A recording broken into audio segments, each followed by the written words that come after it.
తీర్థాలకు ఆలవాలం తిరుమల క్షేత్రం. ఇక్కడ ఎన్నో తీర్థాలు నెలకొని ఉన్నాయి. ఇందులో ప్రధానమైనది చక్రతీర్థం. శ్రీవారి ఆలయానికి వాయువ్య దిక్కులో సుమారు 2 కిలోమీటర్ల దూరంలో నెలవై ఉంది చక్రతీర్థం. ఒకప్పుడు ఈ ప్రాంతంలో సాధువులు, సిద్ధులు తపస్సు చేసుకునేవారు. ఇక్కడ ఒక బండపై చక్రతాళ్వార్, లక్ష్మీ నృసింహస్వామివార్లు వెలిసి ఉన్నారు.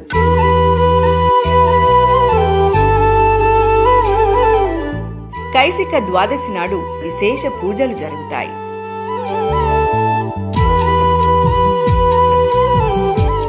టీటీడీ అర్చకులు, అధికారులు ఆలయ మర్యాదలతో స్వామివార్లకు ప్రత్యేక పూజలు చేస్తారు. ఆధ్యాత్మిక ప్రాశస్త్యంతో పాటు ప్రకృతి రమణీయతకు ఆలవాలమైన చక్రతీర్థాన్ని ఈసారి మీ తిరుమల యాత్రలో తప్పక సందర్శించండి.